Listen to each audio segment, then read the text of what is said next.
The U.S. Defense Department has released dramatic footage of views inside Hurricane Melissa. According to Associated Press, the military said a U.S. Air Force Reserve crew from the 53rd Weather Reconnaissance Squadron, known as the Hurricane Hunters, flew multiple passes through Melissa on Monday to collect critical weather data for the National Hurricane Center.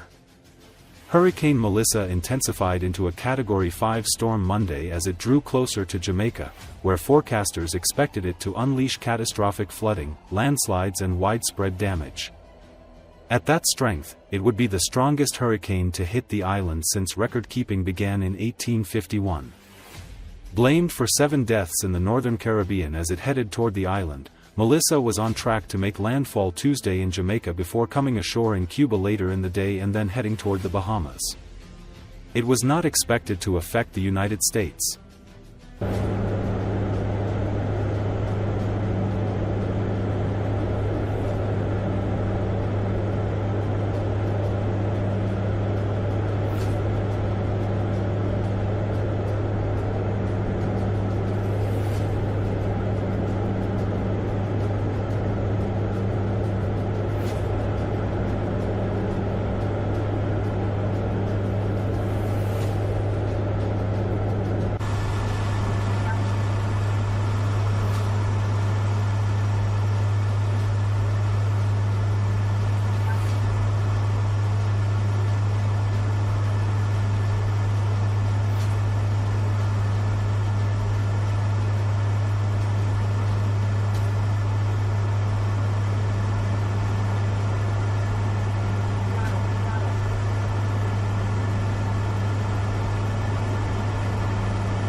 Es el cierre de la cuenca del Cauto, tiene la capacidad de almacenar las aguas que provienen desde las provincias de Santiago de Cuba, Holguín, Las Tunas y desde nuestra misma provincia. La defensa civil será garantía ante todo de preservar la vida.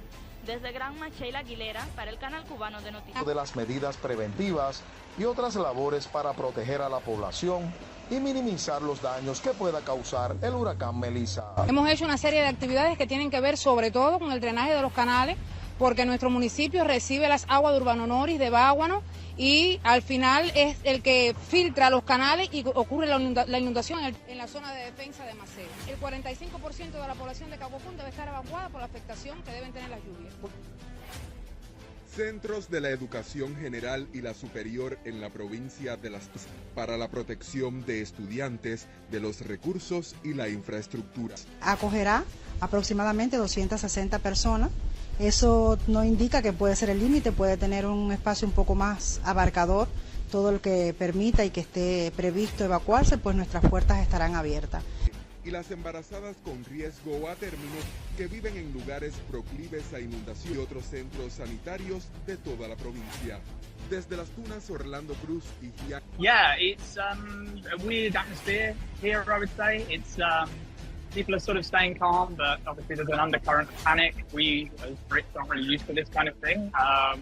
So yeah, we're all a bit nervous, but the hotel are doing everything they can. We, as you say, we go into lockdown about 7 p.m. It was actually supposed to be this morning, but because the storm was moving quite slowly, they delayed it. So yeah, the hotel they've given us lots of advice about what to do, barricading the windows, trying to put mattresses up against them. As an emergency, diving into the bathroom or into the shower. If it gets really bad and the windows blow out, no circumstances going outside or opening the windows. I mean, a lot of stuff is kind of obvious, but again, for us Brits here, it's unprecedented. And also the aftermath, of course. Like, what do we expect tomorrow afternoon?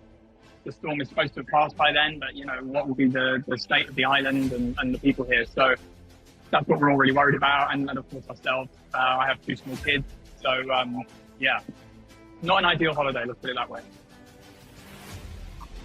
Yeah, I mean, from what we've seen, again, like you say, from the local news and watching the Weather Channel and things like that, it feels like the government are doing what they can. I mean, there's been a lot of evacuations. I saw in the news they evacuated disabled people, pregnant women first, and got them sort of sheltered.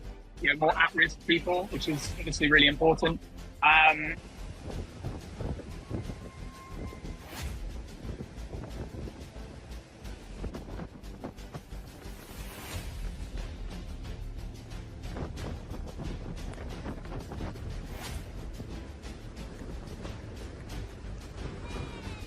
With Melissa, what is happening is that part of the Atlantic is at the moment very warm. The sea surface temperature there is around 30 degrees, which is 2 or 3 degrees above normal.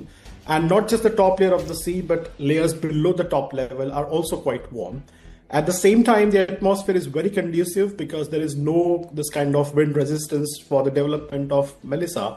And if you have a warm sea, no resistance in the atmosphere, and no resistance from the kind of land areas around by, then that is a green signal for any hurricane like Melissa to intensify rapidly.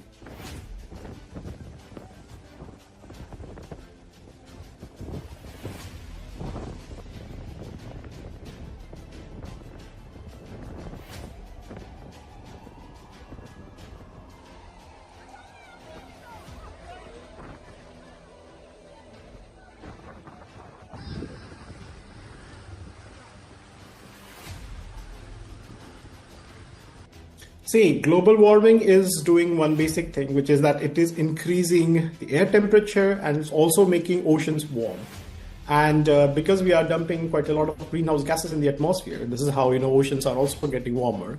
And if an ocean is very warm, like I said, it is going to just supply a lot of energy to any tropical storm or a hurricane over the ocean.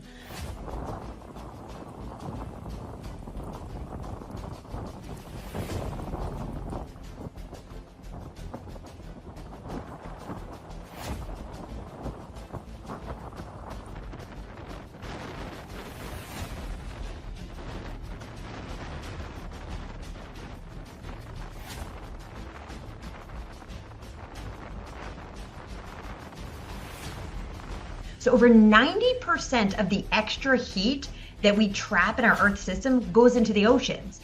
And what that means is that our oceans are warming up. It plays out in many different ways, one of them being more fuel for these storms to intensify more rapidly. And that is what we're seeing with climate change.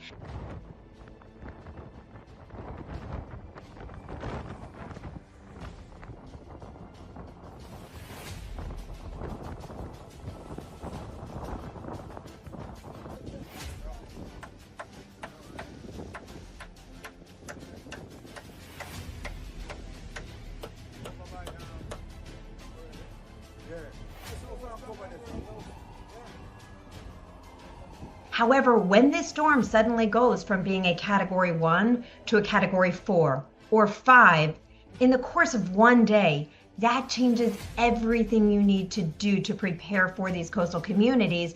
And some of them you can't evacuate everyone in a day, especially islands when you have to fly people out. So our risk is dramatically changing with climate change for these coastal storms and these coastal communities.